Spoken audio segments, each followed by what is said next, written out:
নমস্কার, good morning everybody. সবাইকে স্বাগত জানাচ্ছি সুবিধা কেয়ারের পক্ষ থেকে। আমি ডক্টর গৌতম চক্রবর্তী। আজকে আমরা আরও একটা নতুন প্রোডাক্ট নিয়ে আলোচনা করব, testosterone oral booster, oral spray testosterone booster.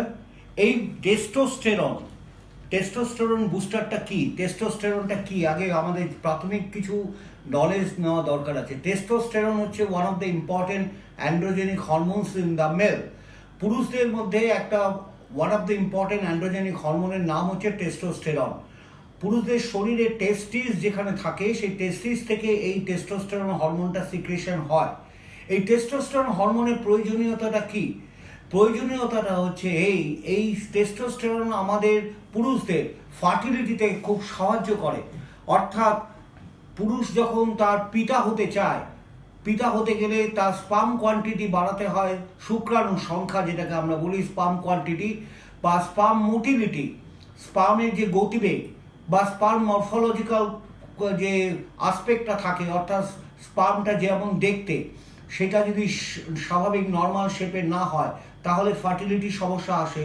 এইগুলো সমস্ত কিন্তু টেস্টোস্টেরন হরমোন সিক্রেশন কম হলে পরে পুরুষদের শরীরে স্পার্ম কোয়ান্টিটি কমে যাবে, স্পার্ম মোটিলিটি রিডিউস হয়ে যাবে, স্পার্ম মরফোলজিতেও সমস্যা দেখা দিতে পারে।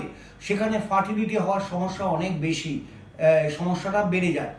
তো টেস্টোস্টেরন আরও একটা ব্যাপার আছে, যা অনেক কিছু মেডিসিন আমরা পুরো ডাক্তারদের পরামর্শে গ্রহণ করে থাকি, কিন্তু কখনো কখনো এটা ভেবে দেখি না বা ডাক্তারও সেটা অবহিত করেন না যে কিছু কিছু মেডিসিন ব্যবহার করার ফলে আমাদের শরীরে রক্তে, বিশেষ করে পুরুষদের শরীরে রক্তে এই টেস্টোস্টেরন হরমোন সিক্রেশনটা কমে যেতে পারে। যেমন একটা এক্সাম্পল দিই, অতিরিক্ত যদি আপনি গ্যাস অ্যাসিডিটির জন্য প্যান্টোপ্রাজোল, ডমপিরিডন, প্যান্ডি বলে মার্কেটে যেটা বিক্রি হয়, সমস্ত কোম্পানি এই প্যান্টোপ্রাজোল, ডমপিরিডন এই ধরনের ওষুধ মার্কেটে নিয়ে এসছে এবং ডাক্তাররাও অহর্নিশ এই প্রোডাক্টটা লেখেন। এই অতিরিক্ত প্যান্টোপ্রাজোল, ডমপিরিডন ব্যবহারের ফলে দেখা যায় পুরুষের শরীরের রক্তে টেস্টোস্টেরন হরমোনটা কমে যেতে থাকে এবং মহিলাদের যে হরমোনটা, এস্ট্রোজেন হরমোনটা বাড়তে থাকে। তার ফলে একটা নতুন রোগের উৎপত্তি হয়, যেটাকে আমরা বলি গাইনোকোম্যাস্টিয়া। এটা nothing but the enlargement of the male বুক, এবং সেটা খুব লজ্জাজনক ব্যাপার হয়ে দাঁড়ায়। পুরুষদের রক্তে যদি মহিলার হরমোন রক্ত সিক্রেশন বেড়ে যায়, মহিলাদের প্রোল্যাক্টিন হরমোন সিক্রেশন যেমন মহিলাদের ব্রেস্ট ফিডিং মাদারদের ক্ষেত্রে বেড়ে যায়, তার কারণ মা বাচ্চাকে দুধ খাওয়ার সময় প্রোল্যাক্টিন হরমোন সিক্রেশনটা দরকার। সেই প্রোল্যাক্টিন হরমোন যদি পুরুষের রক্তে বেড়ে যায়, তার মেলবুকটা এনলার্জ হয়ে যায় এবং তার ফলে সে রাস্তাঘাটে চলতে পারে না, সামাজিক যা ক্রিয়াকলাপের পক্ষে তার পক্ষে অস্বস্তিকারক হয়ে দাঁড়ায়। সেই জন্য বলছি, এই ধরনের গাইনোকোম্যাস্টিয়া, এই যে সমস্যাটা হয় পুরুষদের, তার কারণ হচ্ছে অতিরিক্ত প্যান্টোপ্রাজোল, ডমপিরিডন ব্যবহার করার ফলে। এছাড়া বহু কারণে দেখা যায় টেস্টোস্টেরনের কারণ শুধুমাত্র সেক্সুয়াল ডিসফাংশনটাকে কমানো নয়, কিংবা আপনার ফার্টিলিটির সমস্যা দূর করার জন্য নয়। অনেক সময় দেখা যায় পুরুষদের শরীরে যে মাসেলটা তৈরি হয়, মাংসপেশি তৈরি হয়, মাসেলের জন্য আমরা সবাই ভাবি প্রোটিন খেলেই বোধ আমাদের শরীরে মাংসপেশি খুব মজবুত হবে, তা কিন্তু নয়। মাংসপেশি মজবুত করতে গেলে যেমন প্রোটিনের রিকোয়ারমেন্ট আছে, সেই সঙ্গে টেস্টোস্টেরন হরমোন যদি ব্লাডে কম থাকে তাহলে মাসেল আপনার বিল্ড আপ হবে না। তাহলে মাসেল উইকনেসটা ওই কারণে হয়, because of the reduce level of the testosterone in blood. তো আজকে কোম্পানি সুবিধা কেয়ার এমন একটা প্রোডাক্ট নিয়ে এসছে, টেস্টোস্টেরন ওরাল স্প্রে। ওরাল স্প্রেতে আমি আগেও বলেছি, ওরাল স্প্রে সুবিধাটা হচ্ছে এটা ডাইরেক্ট সাবলিঙ্গুয়ালি অ্যাবজর্ব হয়ে ব্লাডে চলে যায়। এটা লিভারের মাধ্যমে গিয়ে তাকে মেটাবোলাইজড হয়ে মানে আসল জায়গায় কাজ করতে দেরি হয়।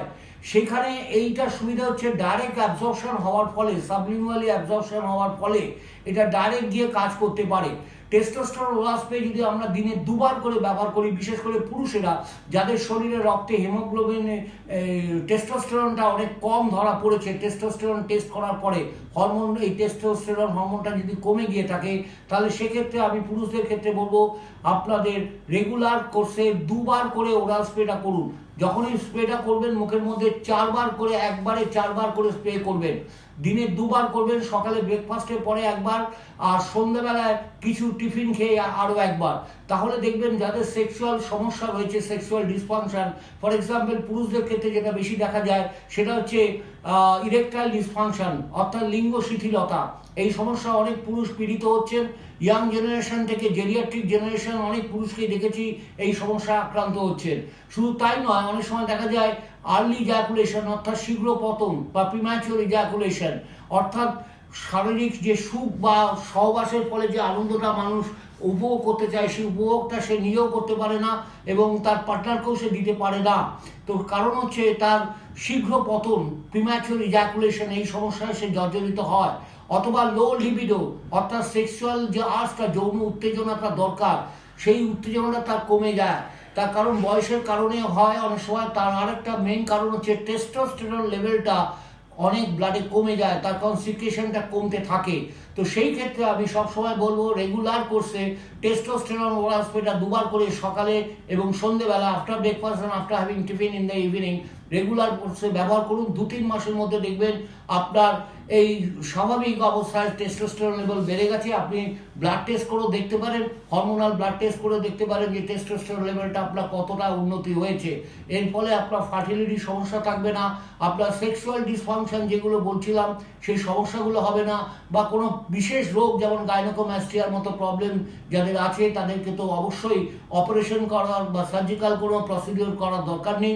সেখানে আমি তাকে বলবো রেগুলার 3 থেকে 6 মাস আপনি রেগুলার টেস্টোস্টেরন ওরাল স্প্রেটা ব্যবহার করুন। আপনার স্বাভাবিক টেস্টোস্টেরন লেভেলটা আপনার সেই জায়গায় পৌঁছে যাবে এবং আপনি আপনার স্বাভাবিক জীবনযাত্রায় ফিরে আসতে পারবেন। নমস্কার।